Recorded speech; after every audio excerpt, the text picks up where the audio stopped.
formation sur mesure. Merci beaucoup, Adama.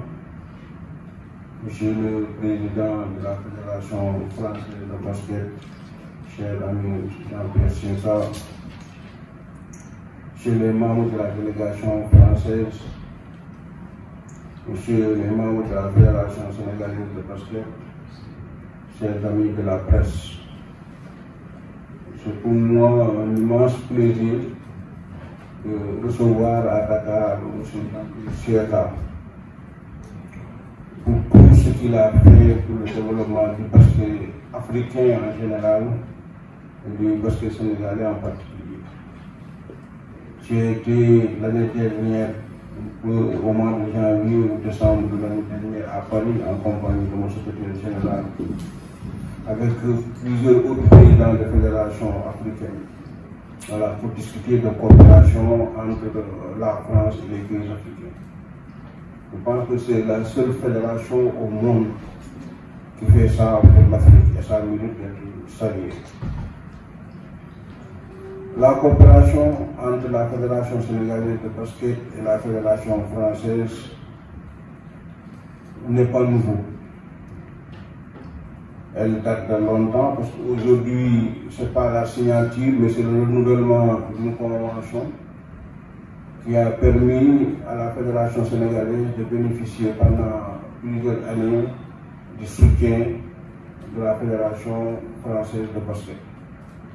Sur plusieurs points, la formation des cadres, des dirigeants, la formation des entraîneurs, des OTM, des arbitres, ainsi que la possibilité offerte à nos équipes nationales de pouvoir se regrouper en France dans le cadre de la préparation de nos compétitions. Je pense que si vous vous rappelez bien lors de la Coupe du Monde 2018, où nous avions réalisé un grand exploit en se qualifiant pour la première fois au deuxième tour d'une Coupe du Monde, nous avons été invités en France par la Fédération française. Nous avons participé à un tournoi de niveau mondial. C'est ce tournoi-là qui a permis à notre équipe nationale de se bonifier pour pouvoir faire cette belle prestation. Donc, pour toutes ces raisons, je voudrais remercier personnellement et au nom de l'ensemble de la Fédération sénégalaise de basket, de la Fédération française, à sa tête, le président César. Remercier également ses collaborateurs, M. Aboudia et Mme Nabila, qui est quand même... Bonjour à toutes et tous. Je suis ravi d'être là et puis saluer mon ami Babacar. Je vais profiter aussi de ce moment pour saluer les personnes qui sont pas sur la tribune. Nabila, qui a été citée, qui est aussi au cabinet de la Fédération française de basket, en charge dans des relations internationales, avec aussi mon ami Aboudia, qui est président du comité de Paris, mais aussi dans mon équipe fédérale, et tous les deux, donc, M. Toupane, c'est un nom qui nous parle, pour l'avenir du sport ici sur le territoire. C'est le cas ici au Sénégal, et en particulier avec Babacar et son équipe. Donc pour faire simple, nous, chaque année, on organise un séminaire sur Paris, dans lequel on invite nos présidents ou vice-présidents ou directeurs d'équipe nationale, ou les deux, les trois, pour travailler sur les thématiques. On a travaillé sur l'encadrement de la jeunesse, on a travaillé sur le marketing, on a travaillé sur la haute performance. Chaque fois, on essaie de donner ce qu'on essaie de faire, nous, en France, et permettre à un moment donné à ce que les équipes ici locales puissent structurer leur stratégie de développement.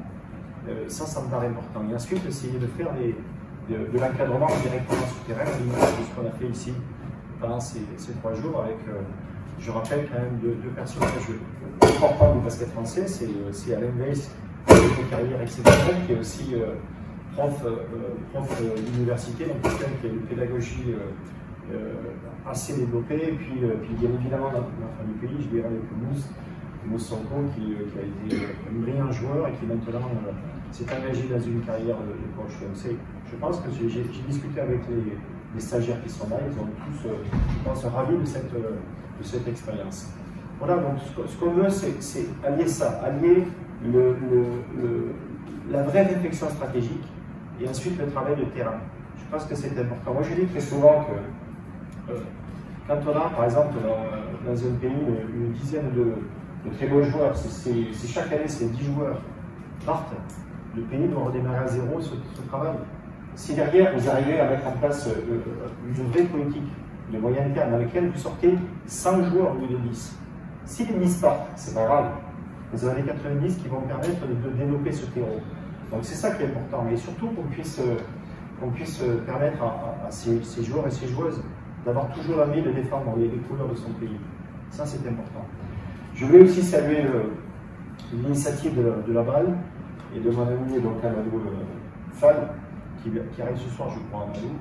Je pense que c'est important pour le continent africain d'avoir en ligne de mire le championnat de haut calibre qui va monter en puissance, qui va permettre à des jeunes de s'identifier là-dessus et de dire, après tout, il y a aussi un développement ici dans le continent, on va faire en sorte de développer tout ça. Donc, sachez que le basket français est derrière la NBA sur le développement de la balle, et pour nous, ça nous paraît être important. De dire deux autres choses supplémentaires. La première, c'est que nous avons créé avec nos amis du handball et du volley une fondation en France qui s'appelle le AVOBA, le HA de hand, le VO de volley et le BA de basket. Le AVOBA est une fondation qui permet de toucher les financements pour faire des actions concrètes sur le terrain. On a comme ça ciblé quelques pays, dont le Sénégal fait partie. Nous allons dans 15 jours à Cotonou, dans lequel nous allons là aussi travailler avec nos amis du hand de volley pour développer là aussi des actions très concrètes visant la jeunesse, visant aussi la mixité, c'est-à-dire de faire en sorte qu'on développe le sport féminin, etc. Donc ça, c'est quelque chose, ça a été une bonne initiative initialement, ça a été relayé brillamment par Nabila, et AVOBA a pris naissance, et nous sommes accompagnés par l'Agence française de développement, qui vont nous permettre de faire de très très belles choses. J'espère que, bien évidemment, le Sénégal en profitera.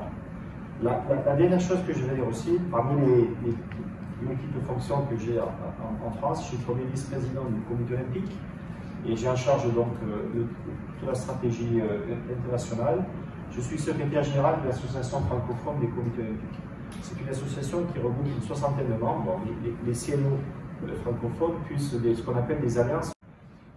L'FCNO veut jouer un rôle important aussi dans le développement du sport.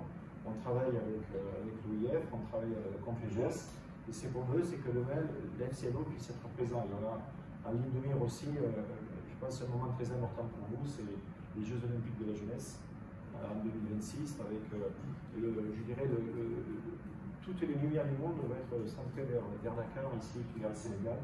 Et j'espère qu'on sera là pour vous accompagner là-dessus. Donc, pour revenir sur la convention, pour nous c'est important. Au travers, au-delà d'un texte, au-delà d'un document, l'important c'est qu'on ait des vraies relations de travail qui fonctionnent au quotidien.